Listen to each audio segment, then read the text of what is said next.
पिछले बीते महीनों में क्रूड में जो भी एक्शन होता है, उसका रिएक्शन हमें निफ्टी में देखने को मिलता है। तो क्या ये सिनेरियो कंटिन्यू रहेगा? जिस तरीके से अभी तक हमें एक्शन और रिएक्शन का कॉम्बिनेशन देखने को मिला है, निफ्टी और क्रूड में, क्या वो चीज़ें कंटिन्यू रहेंगी? इसी चीज़ को हम डिमांड ज़ोन्स और सप्लाई ज़ोन्स की मदद से समझने की कोशिश करेंगे।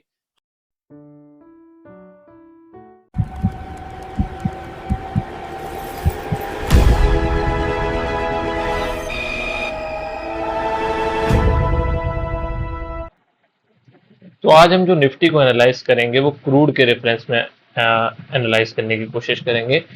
क्रूड में फॉर्मेशन देखेंगे डिमांड जोन्स और सप्लाई जोन्स की, और निफ्टी में फॉर्मेशन देखेंगे डिमांड और सप्लाई जोन्स की, क्योंकि दोनों लगभग काफी टाइम से एक सिंक में चल रहे हैं। और उसके आधार पर हम अपना एक व्यू पॉइंट क्रिएट करने की कोशिश करेंगे कि डिमांड जोन्स और सप्लाई जोन्स का क्या इम्पैक्ट निफ्टी और क्रूड पर पड़ सकता है, और सिमिलरली दोनों एक दूसरे को कैसे अफेक्ट कर सकते हैं। तो अभी हम पहले निफ्टी के चार्ट में आ जाते हैं। टॉप डाउन अप्रोच से हम क्या करेंगे, निफ्टी को एनालाइज करने की कोशिश करेंगे। ईयरली टाइम फ्रेम पर आ जाते हैं निफ्टी के। ओके, ईयरली पर एक बेस फॉर्म हुई थी, और उस बेस में टच करने के बाद अभी प्राइस ऊपर की तरफ जा रहा है, लेकिन उसको हम ईयरली डिमांड जोन कंसीडर नहीं करते हैं। हाफ ईयरली पर समझने जाए तो हाफ ईयरली पर भी उतना क्वालिटी का कोई स्ट्रक्चर नहीं है जिसे हम डिमांड जोन कह दें। क्वार्टरली टाइम फ्रेम पर आते हैं। क्वार्टरली टाइम फ्रेम पर हमें एक प्रॉपर डिमांड जोन देखने को मिल जाता है। यहाँ पर ड्रॉप कैंडल है, ये बेस कैंडल है, फिर रैली, ये भी बेस, फिर रैली। और इस रैली ने क्या किया है, ये जो लास्ट वाली रैली है ना, इसने इसके ऊपर जाकर क्लोज किया है। ये रेड कैंडल जो दिख रही है आपको, ये वाली, इसके ऊपर जाकर क्लोज किया है। तो ये ड्रॉप बेस रैली का डिमांड जोन था। ड्रॉप बेस रैली का डिमांड जोन था, और इसी क्वार्टरली के ड्रॉप बेस रैली से भी निफ्टी ऊपर की ओर जाता हुआ दिख रहा है। लेकिन ऊपर की तरफ अगर आप देखोगे तो क्वार्टरली पर एक सप्लाई जोन तो नहीं कहूंगा मैं इसको प्रॉपर, क्योंकि सेम कंडीशन वही है कि सप्लाई जोन बनना होता तो इसको इस रैली कैंडल के नीचे क्लोज करना होता।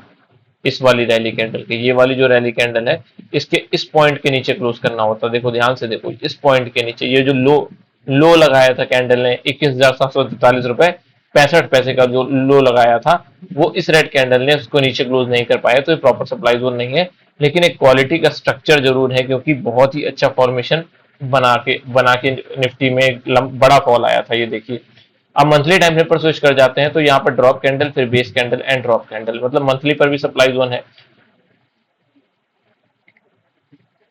सप्लाई जोन के इस वैलिडिटी के लिए हमें क्या चाहिए, वीकली पर एक क्वालिटी का सप्लाई जोन चाहिए। वीकली पर देखते हैं क्या कोई क्वालिटी का सप्लाई जोन है।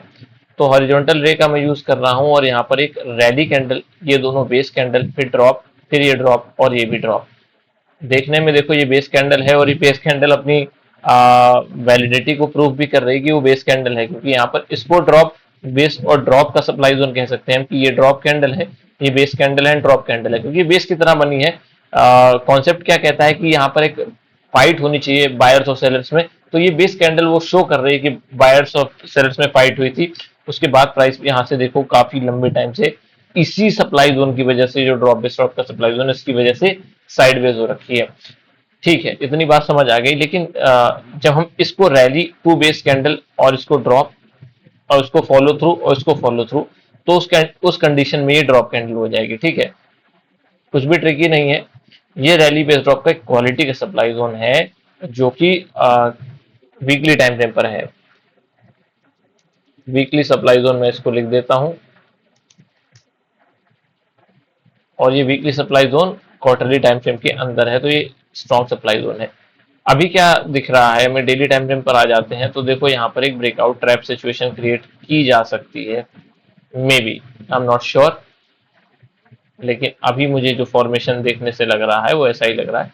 और इसके अंदर देखो यहाँ पर जो डेली का सप्लाई जोन है, या ड्रॉप टू बेस के अंदर ड्रॉप, बहुत ही क्वालिटी का सप्लाई जोन है।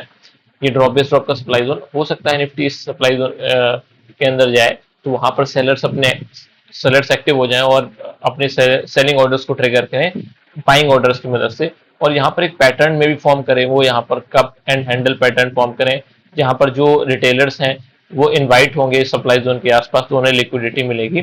तो खैर, ये एक व्यू है जहां पर हमने सप्लाई जोन को मार्क कर लिया और समझ लिया कि भाई ऊपर की तरफ एक सप्लाई जोन है। और ध्यान से समझो, ये जो वीकली का सप्लाई जोन है ना, इसको प्रॉपर सपोर्ट नहीं है इस क्वार्टरली सप्लाई जोन का। ये जो बड़े टाइम फ्रेम का सप्लाई जोन है, जो ये रेड रेक्टेंगल से मैंने शो किया है, उसको प्रॉपर सपोर्ट नहीं है, सॉरी उसके अंदर ये वाला जो वीकली का सप्लाई जोन है प्रॉपर इसके अंदर नहीं है, लेकिन ये जो सेकंड सप्लाई जोन है rally to base candle and drop, ये प्रॉपरली इसके अंदर है और यही ओरिजिन ऑफ सेलिंग है। क्योंकि यहां से फॉल आने के बाद निफ्टी को रिकवर करने की कोशिश की थी बायर्स ने और लगभग ऑल टाइम हाई के पास लेकर चले गए थे, लेकिन उस ऑल टाइम हाई से एक सेलिंग प्रेशर आया और उसने काफी नीचे तक निफ्टी को पुश कर दिया। अराउंड 26,400 से निफ्टी 22,200, मतलब लगभग 4,000 पॉइंट का फॉल। तो ये supply zone strong supply zone है। ठीक है, अब यूएस पर ऑयल पर आ जाते हैं, जहां पर हम क्रूड को समझेंगे कि क्या फॉर्मेशन है। क्रूड के रिगार्डिंग देखो मैंने ट्वीट भी किया था, समझाया भी था कि हाँ कि फॉर्मेशंस क्या बन रही हैं जब प्राइस हाफ एलडी के सप्लाई जोन में आ गया था। देखो इसको मैं कुछ इस तरीके से मार्क कर देता हूँ। ये हाफ एलडी के सप्लाई जोन से नीचे आ रहा है क्रूड, रैली ड्रॉप। कौन सा सप्लाई जोन? Rally drop. ये रैली कैंडल है, ये ड्रॉप कैंडल और ये उसका फॉलो थ्रू। और इस वाला जो रैली कैंडल है, ये बड़ी रैली कैंडल जो थी उसके नीचे, ध्यान से देखो, इस पॉइंट के नीचे इस ड्रॉप कैंडल ने क्लोज कर दिया, तो ये रैली ड्रॉप का सप्लाई जोन बन गया। और इस सप्लाई जोन में जब क्रूड एंटर कर गया तो यहां से हमें सेलिंग डायरेक्शन देखने को मिल गया। अभी क्रूड क्या कर रहा है? रिकवर करने की कोशिश कर रहा है, वो सब हम डिस्कस करेंगे भी कि क्या पॉसिबिलिटी है। देखो यहाँ पर ये रैली बेस रैली का एक डिमांड जोन था और जब ये रैली ड्रॉप का सप्लाई जोन बनाना तो इसने किया क्या? इसके नीचे तो क्लोज कर दिया था, लेकिन ध्यान से समझो इसने इस क्वालिटी के डिमांड जोन के नीचे भी क्लोज कर दिया। यहाँ पर एक मैं अगर लाइन खींच दूं तो ये देखो, ये इनिशियल बाइंग पॉइंट था जहां से बायर्स ने सेलिंग आने के बाद पुश लगाना शुरू किया था। और इस कैंडल ने यहाँ पर देखो जुलाई मंथ की, सॉरी जुलाई की हाफ एलडी की जो कैंडल थी, जुलाई से शुरू हुई थी, उसने इसके नीचे क्लोज कर दिया आके। तो यहाँ पर क्या हुआ, ये जो सप्लाई जोन ऊपर बनाना उसने अपनी वैलिडिटी प्रूव कर दी कि भाई भाई बहुत स्ट्रॉन्ग सेलर हूँ। ठीक है, अब क्या करते हैं हम, थोड़ा स्विच करते हैं। और ये इसके रिगार्डिंग ट्वीट भी मैंने डाला था क्रूड के रिगार्डिंग, ये भी सप्लाई जोन में है और यहाँ से में भी सेलर्स जो है वो एग्रेसिव हो सकते हैं। क्वार्टरली टाइम फ्रेम पर थोड़ा समझ लेते हैं क्या है फॉर्मेशन है।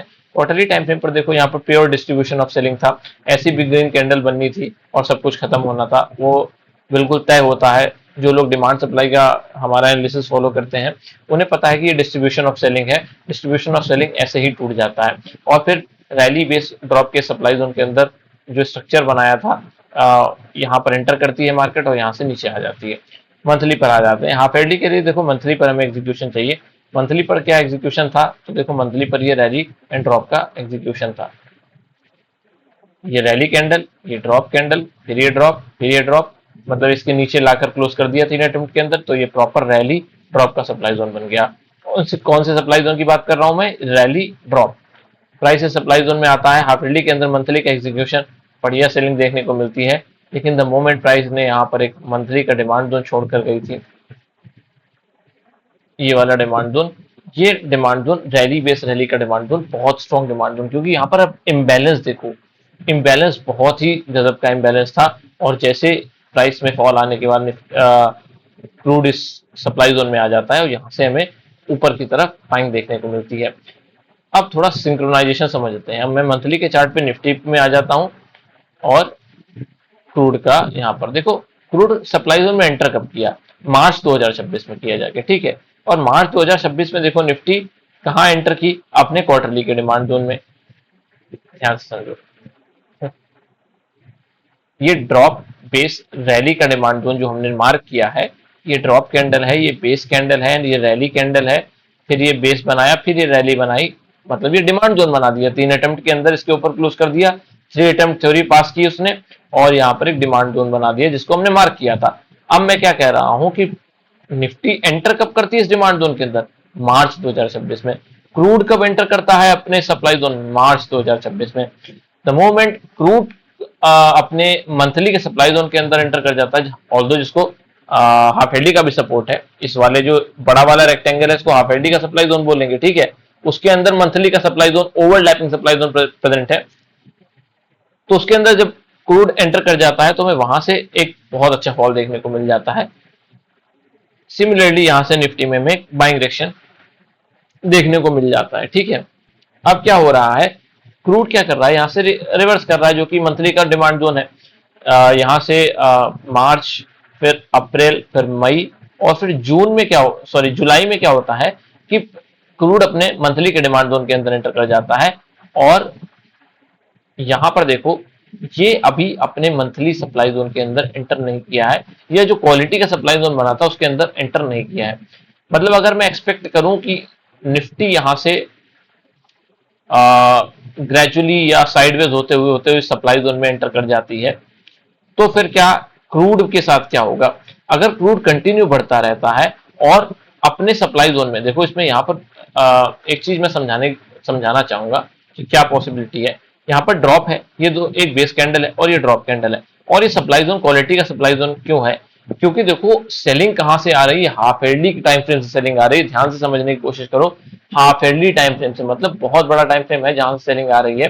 और अगर हम लोअर टाइम फ्रेम पर सप्लाई जोन के एग्जीक्यूशन को देखते हैं कि the moment price half early के सप्लाई जोन में एंटर किया, यहाँ रैली बनाया, बेस बनाया, ड्रॉप बनाया, फिर इस सप्लाई जोन के अंदर एंटर कर गई। थोड़ा मैं इस तरीके से समझाता हूँ। ये देखो रैली बेस ड्रॉप का सप्लाई जोन, ये रैली बनाई, ये रैली बनाई, ये बेस बनाया, ये ड्रॉप बनाया। प्राइस ने क्या किया, यहां से नीचे गया, सप्लाई जोन के ऑर्डर लिए, यहां से नीचे आ गया, ठीक है।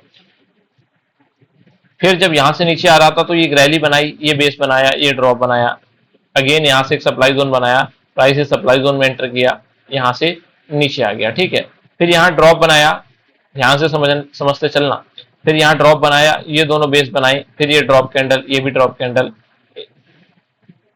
इस वाले सप्लाई जोन के अंदर, सॉरी, इस सप्लाई जोन के अंदर एंटर किया, यहां से सेलिंग देखने को मिल गई। अब क्या हो रहा है, एक बड़ी सेलिंग आ गई। अभी तक सेलिंग एग्जीक्यूट हो रही थी क्योंकि प्राइस क्वालिटी के डिमांड जोन के अंदर एंटर नहीं किया था। अब क्या हो रहा है, यहाँ पर ड्रॉप बनाया, ये दोनों बेस और ये ड्रॉप, इसको मैं कंसीडर करूंगा, ठीक है। अब यहाँ पे प्राइस कंसोलिडेट करने लगा है। द मोमेंट प्राइस यहाँ पे कंसोलिडेशन शो कर रहा है, हो सकता है एक ब्रेकआउट आए और फिर प्राइस सप्लाई जोन को ब्रेक कर दे, लेकिन वो हमारा कंसर्न नहीं है। हमारा कंसर्न क्या है कि निफ्टी के सिंक में ये समझना कि प्राइस में क्रूड के रेफरेंस में हमें निफ्टी को समझने की कोशिश करनी है, ठीक है। अभी तक हमने देखा कि सप्लाई जोन में एंटर करने के बाद निफ्टी में एक अच्छा पॉजिटिव रिएक्शन आ गया था। तो अब क्रूड में क्वालिटी का सप्लाई जोन कहां पर दिखता है? देखो यहाँ पर मेरे लिए ड्रॉप बेस ड्रॉप क्वालिटी का सप्लाई जोन क्यों है? इस वाले सप्लाई जोन की बात अगर मैं कर लूं, ये वाला जो सप्लाई जोन है, ड्रॉप बेस और ड्रॉप, क्यों मैं कह रहा हूं कि सप्लाई जोन क्वालिटी का सप्लाई जोन है? क्योंकि ध्यान से समझो कि प्राइस जो है ना मंथली डिमांड जोन से ऊपर जा रहा है और नीचे कहां से आ रहा है, हाफ एडी के सप्लाई जोन से नीचे आ रहा है। तो बड़ा सेलर जब प्राइस को नीचे की तरफ पुश कर रहा है, ये जो बड़ा सेलर है ये प्राइस को नीचे की तरफ पुश कर रहा है और यहाँ पर मंथली के डिमांड जोन से सिर्फ प्राइस ऊपर की तरफ जाने की कोशिश कर रहा है, तो उस सिनेरियो में क्या होता है ना कि मंथली के supply zone sorry demand zone की उतनी वैलिडिटी नहीं रह जाती। तो फिर ये वीकली के सप्लाई जोन भी इस सप्लाई जोन के रेफरेंस में स्ट्रांग हो जाते हैं। नेकेड रूप से अगर देखा जाए तो इस वीकली सप्लाई जोन का बहुत ज्यादा रेलेवेंस नहीं है कि हम कहते हैं कि बहुत स्ट्रांग सप्लाई जोन है, लेकिन द मोमेंट प्राइस हाफ एडी के सप्लाई जोन से रिएक्ट कर रहा है तो वहां पर जो वीक सप्लाई जोन भी होते हैं वो भी कंपैरेटिवली बड़े सप्लाई जोन बन जाते हैं। जैसा कि मैं हमेशा कहता हूं कि अगर बड़े प्लेयर का सपोर्ट होता है ना तो छोटे प्लेयर भी बड़े प्लेयर की तरह बिहेव करने लगते हैं, उनकी छत्र छाया में उस तरीके से एक्ट करने लगते हैं। और ये आप डिमांड सप्लाई के साथ देखोगे, आप कभी भी देख लो हायर टाइम फ्रेम से प्राइस रिएक्ट करना शुरू करे तो फिर देखो लोअर टाइम फ्रेम के बेकार से बेकार की क्वालिटी के लो क्वालिटी के डिमांड जोन या सप्लाई जोन कितने अच्छे तरीके से काम करना शुरू करते हैं क्योंकि उनको हायर टाइम फ्रेम के इंस्टीट्यूशन का सपोर्ट होता है, ठीक है। तो इसलिए मेरे लिए ये supply zone strong supply zone है। लेकिन इस सप्लाई जोन के अकॉर्डिंग हम व्यू कैसे बना कि अगर यहाँ से क्रूड फॉल होता है तो निफ्टी को कहां पर सपोर्ट मिल सकता है? तो देखो निफ्टी में अगर मैं डेली डिमांड जोन की बात करूं कि डेली डिमांड जोन कहां पर है, तो निफ्टी में देखो यहाँ पर जब प्राइस यहाँ से नीचे जा रहा था, हो सकता है भी यहाँ पर एक ब्रेकआउट सिचुएशन ट्रैप करने के बाद पॉसिबिलिटी ऐसी है कि यहाँ पर देखो एक रैली बना ली है, ये बेस बना ली है, रैली बना ली, फिर क्या हो सकता है कि मान लो प्राइस यहाँ से अगर एक ब्रेकआउट देता है और फिर दोबारा इस डिमांड जोन में या इस डिमांड जोन में आता है तो हो सकता है बायर्स जो हैं वो प्राइस को अपने डायरेक्शन में पुश करने की कोशिश करें। द मोमेंट प्राइस इस सप्लाई जोन में आएगा तो हो सकता है क्रूड को नीचे की तरफ पुश किया जाए। लेकिन ये सब तो छोटे टाइम फ्रेम की चीजें हैं। छोटा पॉइंट व्यू एक पॉइंट क्रिएट होगा हमारा कि छोटे टाइम फ्रेम पे क्या हो सकता है। लेकिन द मोमेंट हम हायर टाइम फ्रेम पर चीजों को समझना शुरू करते हैं, just a second, higher time frame के अकॉर्डिंग मैं समझा देता हूं कि क्या पॉसिबिलिटी है। देखो, अगर प्राइस इस मंथली सप्लाई जोन में एंटर करता है, क्रूड मंथली डिमांड जोन से ऊपर जा रहा है, और जब तक क्रूड इस क्वालिटी के सप्लाई जोन में एंटर नहीं करता, इस क्वालिटी के सप्लाई जोन में एंटर नहीं करता, तब तक क्रूड में सेलिंग आने के चांसेस काफी कम है, मतलब बड़ी सेलिंग।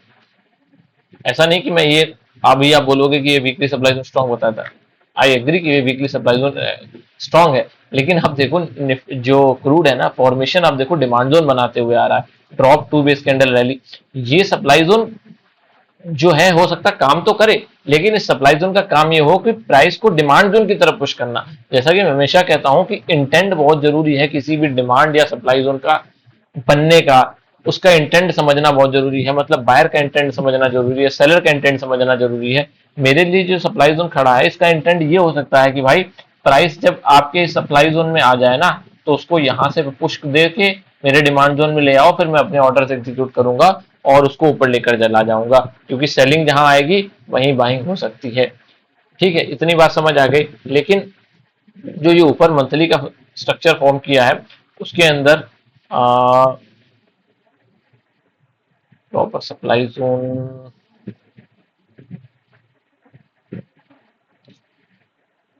प्रॉब्लम ये है कि इसके अंदर एक प्रॉपर सप्लाई जोन नजर नहीं आता, तो वो वीकली का सप्लाई जोन है ना, अपने आप स्टैंड आउट करता है कि मैं स्ट्रॉन्ग सप्लाई जोन हूँ।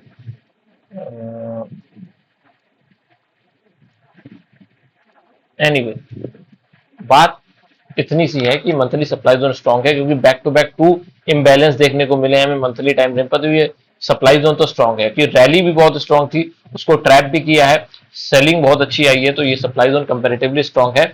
और मुझे क्या लगता है कि जो क्रूड है ना, उसको कोशिश ये रहेगी इंस्टीट्यूशंस की, उसको इस हाफ एलडी के डिमांड जोन में लाया जाए, क्योंकि हाफ एलडी टाइम फ्रेम से सेलिंग आ रही है ना, तो हाफ एलडी टाइम फ्रेम का डिमांड जोन ही उसको डिफेंड कर सकता है बहुत अच्छे तरीके से। तो यहाँ से जो छोटे सप्लाई जोन है, हो सकता है प्राइस को पुश दें और इस डिमांड जोन तक ले आए, फिर यहां से जब क्रूड से चलना शुरू करेगा, वो निफ्टी के लिए लॉन्ग टर्म में इंपैक्ट करेगा। और शॉर्ट टर्म में क्या होगा, जो सप्लाई जोन है ना, वहां से जब सेलिंग आना शुरू हो जाएगी, तो वो सब चीजें निफ्टी के लिए पॉजिटिव होंगी और निफ्टी के लिए एक पॉजिटिव डायरेक्शन में ऊपर की तरफ प्राइस को, जो क्रूड के रेफरेंस में है, वहां से हम समझ सकते हैं कि दोनों वाइस वर्सा काम करेंगे, तो उस रेफरेंस में निफ्टी के लिए वो एक बेनिफिट की तरह काम करेगा। ये एक वीकली सप्लाई जोन है, इसको कैसे एग्जीक्यूट करते हैं क्रूड के रेफरेंस में, वो एक देखने वाली बात होगी कि यहाँ पर जो क्रूड का के मतलब प्राइस ऊपर जा सकता है, और या फिर यहाँ से पुश लेने के बाद नीचे आए, नीचे आने के बाद निफ्टी को और पुश मिले और सप्लाई जोन की तरफ जाए, फिर इन्हें डिमांड जोन की तरफ से पुश मिले। थोड़ा सा ट्रिकी है चीजें समझना, लेकिन अब स्ट्रक्चर देखे जब फॉर्म हो जाएंगे ना, तब आपको समझ में आ जाएगा प्रेजेंट सिनेरियो में कि क्या चीजें हो सकती हैं। बेसिकली मेरा कहने का मतलब क्या है कि यहाँ पर जो वीकली का सप्लाई जोन है, वो तो क्वालिटी का सप्लाई जोन है, और इस सप्लाई जोन के साथ अगर इस सप्लाई जोन में निफ्टी आ जाती है और क्रूड अपने सप्लाई जोन को टच करके अपने डिमांड में एरिया में आ जाता है, तो फिर उस केस में क्या होगा, निफ्टी के लिए नेगेटिव पॉइंट होगा, क्रूड के लिए पॉजिटिव पॉइंट हो जाएगा, निफ्टी अपने क्वालिटी के सप्लाई जोन में हो जाएगी, क्रूड अपने इस सप्लाई जोन को टकराने के बाद डिमांड जोन में आ जाएगा, तो फिर निफ्टी के लिए क्या होगी, वो नेगेटिव चीज हो जाएगी और ये सप्लाई जोन एग्जीक्यूट हो जाएगा। लेकिन लॉन्ग टर्म में मैंने क्या बताया, लॉन्ग टर्म में ये जो डिमांड जोन फॉर्म किया है इंस्टीट्यूशन ने ऑन हाफ एडली टाइम फ्रेम, इसी को इसी तक डिमांड जोन, इस डिमांड जोन तक क्रूड को लाने की पूरी कोशिश होगी इंस्टीट्यूशंस की, और तभी वो एक लॉन्ग रन में क्रूड ऊपर की तरफ जा सकता है। हो सकता है उसमें बहुत टाइम लगे, महीनों लग जाए, सालों लग जाए, आई डोंट नो, लेकिन जितना मुझे लगता है ये डिमांड जोन का इंटेंट जो है, वो हाफ एलडी के सप्लाई जोन से नीचे आने वाले प्राइस को रोकने के लिए ही बनाया गया है। और जब तक प्राइस यहाँ से अगर क्रूड का यहाँ तक आ जाता है अराउंड, तो फिर वो निफ्टी के लिए बहुत बेनिफिट वाली बात होगी और निफ्टी फिर उस हिसाब से अच्छी तरीके से एक रैली शो कर सकती है। तो ये था क्रूड के रेफरेंस में निफ्टी को हमने समझने की कोशिश की। बेसिकली बस हम फॉर्मेशंस को देख रहे थे, यहाँ पर कोई रिकमेंडेशन ऐसे नहीं है कि आप इसके आधार पर कुछ भी ट्रेडिंग डिसीजन लो। यहाँ पर हम फॉर्मेशन देख रहे थे किस तरीके से सिंक होती है, सिंक्रोनाइजेशन चल रहा है निफ्टी और क्रूड के अंदर, और आने वाले टाइम में क्या पॉसिबिलिटी है जोन फॉर्मेशन की। तो अगर आपको ये वीडियो अच्छी लगी हो तो प्लीज वीडियो को लाइक करें, शेयर करें एंड सब्सक्राइब करें। Thank you for watching.